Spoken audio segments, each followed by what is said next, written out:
हूं, सारा वृतांत बता दिया।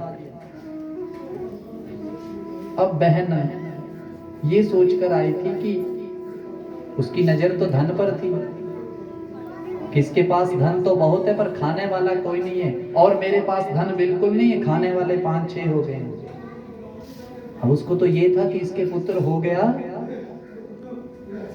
तो ये हमें बिल्कुल नहीं पूछेगी, और इसका बच्चा नहीं है, ये जो मेरा बच्चा होने वाला है इसको दे दूंगी और इस सब धन का उत्तराधिकारी वही हो जाएगा। उसने भी अपनी बुद्धि लगाई थी। अब जैसे ही धुंधली ने पूछा, बोला खाऊं बहना कि नहीं? क्यों बाबुओं के चक्कर में पड़ी है, पता नहीं कौन सा जादू किया है इसे।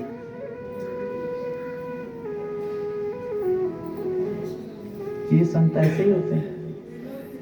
अच्छी सलाह थी कि बुरी? अच्छी सलाह थी। बोला मतलब, बोला फिर क्या करो इस फल का? बोला तूने कई दिनों से क्या कई सालों से एक गाय पाल कर रखी है, उसके भी आज तक बच्चा नहीं हुआ। एक काम कर, ये फल उस गाय को खिला दें, देखते हैं क्या चमत्कार होगा। यदि गाय के बच्चा हो गया तो सच में चमत्कारी फल होगा। तो बोला आत्मदेव तो मुझे पूछेगा कि फल खाया कि नहीं। बोला तू चिंता मत कर, मैं भी अभी गर्भवती हूँ, जो मेरा बच्चा होगा तू थोड़ा नाटक कर लेना कि मैं गर्भवती हो गई हूँ, मेरा बेटा होगा मैं तुझे दे दूंगी, तू बोल देना कि मेरे पुत्र हो गया है। महाराज ऐसा ही हुआ। बोला बहन हो तो तेरी जैसे, सब समस्या दूर कर दी। अब फल गाय को खिला दिया। फल किसको खिला दिया? गाय को। समय बीतता गया, आत्मदेव जी को पता लगा कि धर्मपत्नी गर्भवती, बहुत खुश हुए, मिठाई बांटने लगे, प्रभु से रोज प्रार्थना करने लगे, बहुत खुश। समय बीता, उनकी धर्मपत्नी के पुत्र हुआ। वो पुत्र धुंधली को दे दिया। अब धुंधली ने जा करके सबने आत्मदेव जी को बताया कि आपके यहाँ किसकी उत्पत्ति हुई है? पुत्र की उत्पत्ति हुई है। आत्मदेव बहुत खुश हुए, मिठाई बांटने लगे। अब सोचने लगे कि मेरा पुत्र हुआ, इसका नाम मैं बड़ा सुंदर नाम रखूंगा। क्या नाम रखूंगा? बहुत सुंदर नाम रखूंगा, शास्त्रोक्त विधि से नाम रखूंगा। अब इतना बोला ही था, धुंधली बोल पड़ी। बोला 9 महीने पेट में मैंने रखा, पुत्र को पैदा मैंने किया, नाम आप रखोगे? नाम भी मैं रखूंगी, नाम भी। और उसका नाम रख दिया, खुद धुंधली, और बच्चे का नाम रख दिया धुंधुकारी। क्या नाम रख दिया? नाम का भी बड़ा प्रभाव है। नाम अच्छे रखा करो बच्चों के, जिसका कोई अर्थ हो। ऐसे ही मत रख दिया करो। इसलिए हमारे यहाँ नामकरण होता है। आप और हम सबको गर्व होना चाहिए कि हम हिंदू हैं। 16 संस्कार हैं, उनका भी आगे वर्णन आएगा। इनमें नामकरण भी एक संस्कार है। उसका नाम पड़ गया, क्या नाम? धुंधुकारी। ठीक 3 महीने के बाद उस गाय ने, जिसने क्या खाया था? क्या खाया था? 3 महीने के, ठीक 3 महीने के बाद उस गाय ने भी एक, अब उसको बछड़ा भी नहीं कह सकते थे, वो एक इंसान का ही बच्चा, वैसा ही बच्चा पैदा किया उन्होंने। पर उसके कान जो थे वो गाय की तरह थे। किसकी तरह थे? बाकी शरीर इंसानों की तरह, पर कान जो थे वो गाय की तरह थे। पूरे गांव को पता लगा, दूर दूर से लोग देखने आने लगे कि आत्मदेव के तो यहाँ पहले कुछ ही नहीं होता था। अब देखो भगवान जब देते हैं तो क्या देते हैं? छप्पर। इधर भी पुत्र हो गया, गाय के भी बेटा हुआ है। गोकर्ण उनका नाम पड़ा। गोकर्ण नाम क्यों पड़ा? कान जो थे वो गाय की तरह थे, बाकी शरीर इंसानों की तरह। उसका नाम रख दिया गोकर्ण। अब महाराज दिन बीतते गए। अब आप सोच रहे होंगे कि स्त्री ने एक पुत्र को जन्म दिया, उसके ठीक 3 महीने के बाद जो है गाय एक बच्चा कितने महीने में देती है? 11 महीने के बाद, ऐसा ही है ना? 11 महीने के बाद वो बच्चे को उत्पन्न करती। तो महाराज दिनों दिन दोनों बड़े होने लगे। अब गोकर्ण जी जो महाराज थे वो तो महापंडित हुए, ज्ञानी हुए, विद्वान हुए, और धुंधुकारी महामूर्ख, खल, क्या? जिसको खाने का पता और लड़ने का पता। बड़ा परेशान करने लगा घर वाला, इतना परेशान करने लगा कि घर से धन चुरा कर ले जाने लगा। ऐसे ऐसे कार्य करने लगा कि घर वाले इतने परेशान हो गए कि उनके पिता जो थे रोने लगे। आत्मदेव रोने लगा कि वो संत बिल्कुल सही कह रहा था कि बिना बच्चों के तू ठीक है, भगवान का भजन कर। ये संतान ऐसी हुई, इसने दुखी कर दिया। अब महाराज मैं क्या करूं? गोकर्ण बड़ा समझदार था, बोला महाराज कुछ नहीं, पिताजी भगवान का भजन करो। ये शरीर है, घाट मास ही है, ये आत्मदेव हम हैं, पिंड है, इसको भगवान के नाम करो। जंगल में जाओ और किसका भजन करो? भगवान का भजन करो। आत्मदेव ने झोली उठाई और जंगल की ओर प्रस्थान कर दिया। गोकर्ण ने देखा कि धुंधुकारी यहाँ तो भगवान का नाम लेने नहीं देगा, वो तीर्थ यात्रा पर निकल पड़े। पीछे रह गई उसकी मां धुंधली। अब जब तक घर में धन था तब तक तो ठीक है, जब धन खत्म हो गया तो अपनी मां को भी मारने लगा।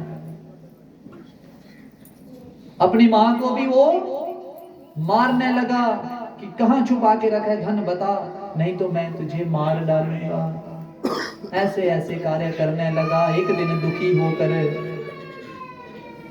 रात के समय में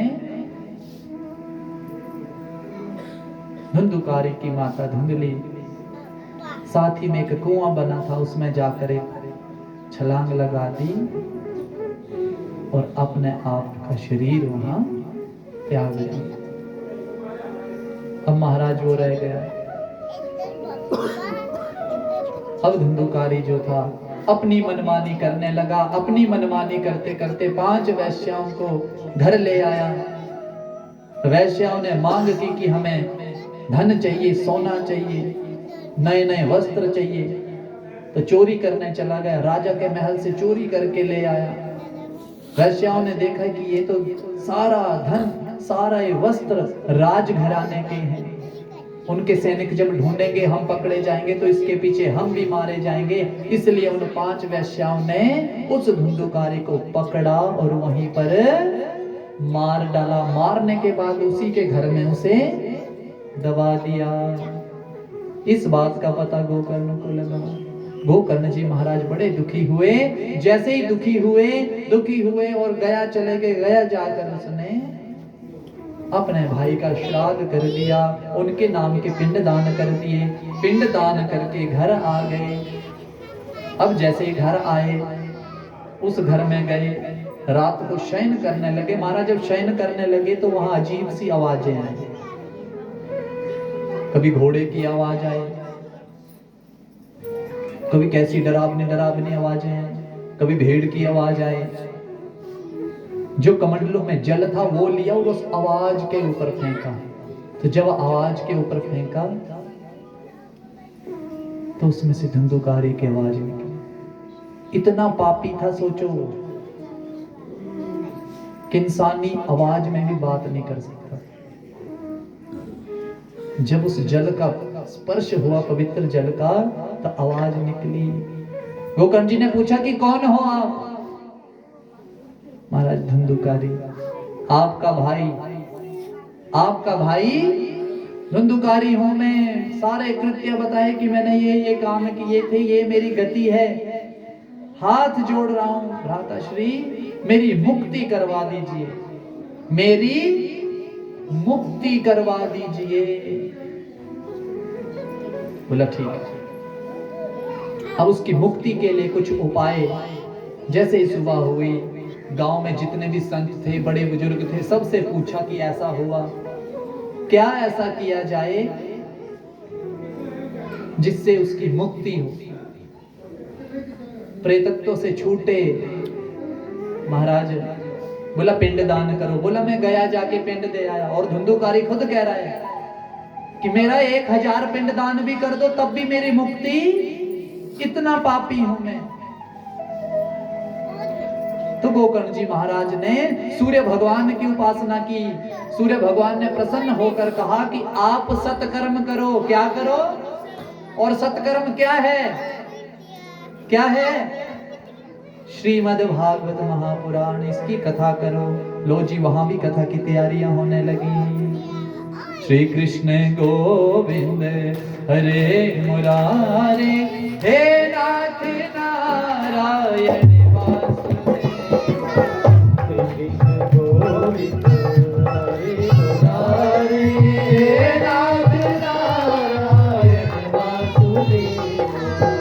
व्यासपीठ बना, और व्यासपीठ बना, दूर दूर से लोग सुनने आए। अब जब सब सुनने आए, कथा का प्रथम दिवस चला, महात्मा की ओर बढ़े थे, उतने में धुंधुकारी भी आया, पर बैठने के लिए कहीं जगह ना मिले। साथ ही एक बांस पड़ा था, उस बांस की प्रथम पोरी में जाकर बैठ गए। होम सिस्टम था ना, इसीलिए हमने भी एक बांस रखा हुआ है। जितने भी हमारे मित्र जिनकी मुक्ति नहीं है, सब यहाँ आकर बैठे। महाराज जैसे प्रथम दिवस की कथा सुनी तो बांस की पोरी फट गई, दूसरे दिन की कथा दूसरी पोरी फट गई। ऐसे करते करते जब सप्तम दिवस था, तो सप्तम दिवस की जैसे ही वो पोरी फटी, धुंधुकारी के लिए एक बड़ा सुंदर भगवान के पार्षदों सहित एक विमान आया, और उसमें बिठाकर उसे स्वर्ग लोक की ओर ले। सद्गुरुदेव महाराज की जय। महाराज जय जयकार होने लगी, सब बोलने लगे कि धुंधुकारी जैसे का भी कल्याण हो गया। पर एक प्रश्न ये उठा वहां की, महाराज कथा तो सबने सुनी, विमान इसके लिए क्यों आया, हमारे लिए क्यों नहीं आया?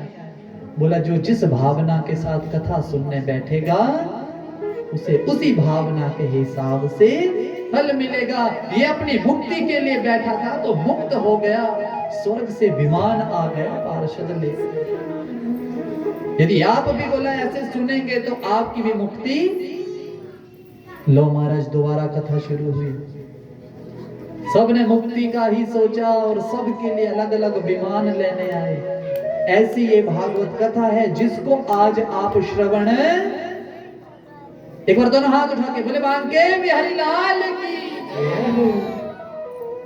हरे कृष्णा कृष्णा कृष्णा हरे हरे, हरे राम राम राम हरे हरे, हरे कृष्णा कृष्णा कृष्णा हरे हरे, हरे राम हरे कृष्णा कृष्णा कृष्णा हरे हरे, हरे राम राम हरे हरे, हरे कृष्णा कृष्णा कृष्णा हरे हरे, हरे राम राम हरे हरे। बोला महाराज नारद जी महाराज, ऐसी ये कथा जिस कथा के श्रवण मात्र से जीवित का तो कल्याण होगा, पर मरे हुए का भी कल्याण निश्चित है। इन 5 अध्यायों में ये कथा हुई, गोकर्णोपाख्यान हुआ, और 6th अध्याय में जो है विधि बताई कि कैसे करनी चाहिए ये कथा। आज विधि है ना, कल से कथा का प्रारंभ होगा, आज तो महात्म्य था। बोला महाराज जितना खर्चा एक कन्या के विवाह पे आप करते हैं, किस पे 5-10 लाख तो लग जाता है ना, लगता है कि नहीं? उतना खर्चा इस कथा पर। अच्छा पंडाल हो, बैठने की व्यवस्था अच्छी हो, ऐसी जगह पर बोला व्यास को बिठाएं जहां से उसकी आवाज सब तक जाए, उसके दर्शन सब कर सकें, माथा टेकने में कोई परेशानी ना हो, कहीं शोर ना हो, ऐसी जगह हो। और कम से कम 5 ब्राह्मणों को वर्णन करें, उनका वर्णन करें, मौली टिक्का लगाएं, उनको दक्षिणा दें ताकि वो पाठ कर सकें। और वक्ता ऐसा हो, पहले तो ब्राह्मण हो और भगवान के प्रति उसका विश्वास दृढ़ हो और आपको कथा भरपूर समझा सके। जहां नींद आए वहां भजन भी सुना दे, जहां और नींद आए वहां थोड़ा सा हंसा भी दे, और जहां और नींद आए वहां रजाई भी दे दे।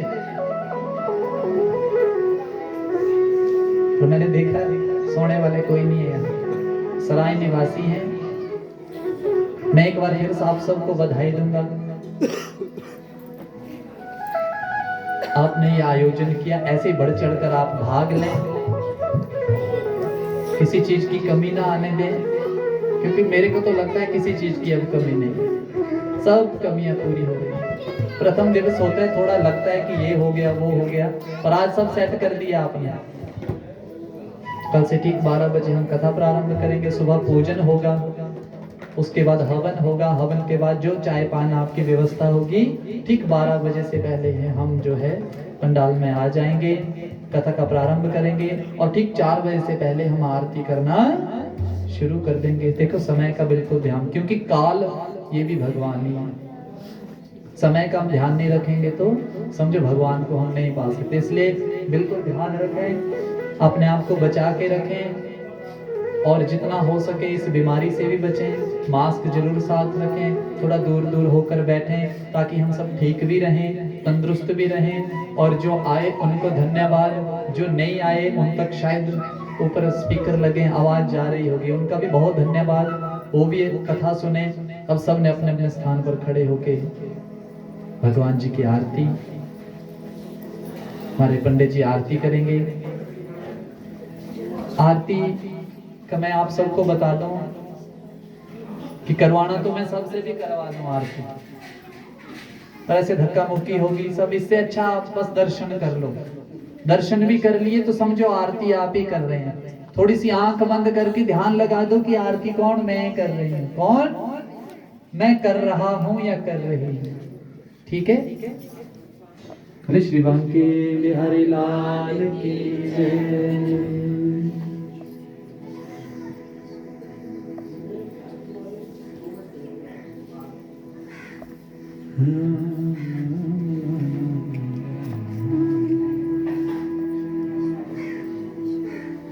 ओम चंद्रमा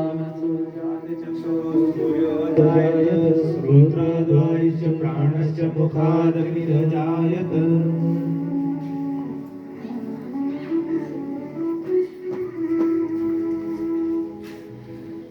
जय बांके बिहारी तेरी आरती गाओ, हे गिरधर तेरी आरती गाओ, आरती गाओ प्यारे आपको रिझाओ, आरती गाओ प्यारे आपको रिझाओ। जय बांके बिहारी तेरी आरती गाओ,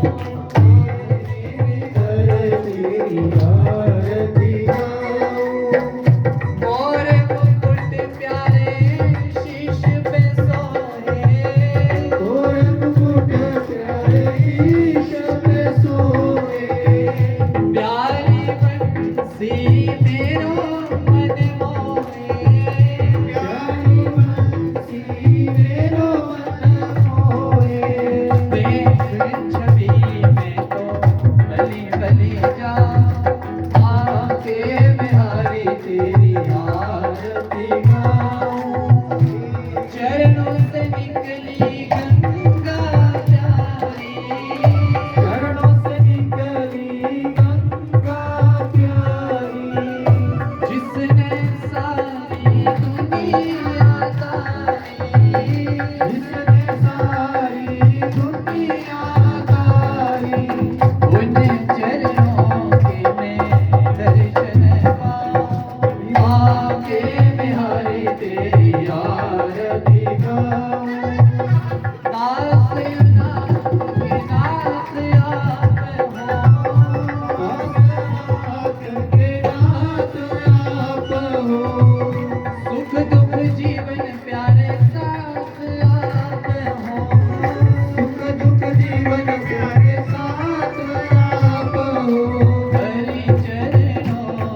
आरती गाऊं हे गिरधर तेरी आरती गाऊं गिरधर तेरी आरती गाऊं हमारो धन राधा श्री राधा श्री राधा हमारो हाथ लगे राधा श्री राधा श्री राधा हमारो धन राधा श्री राधा श्री राधा हमारो धन राधा श्री राधा श्री राधा हमारो धन राधा राधा राधा राधा हमारो धन राधा राधा राधा राधा राधा हमारो धन राधा श्री राधा श्री राधा हमारो धन राधा श्री राधा श्री राधा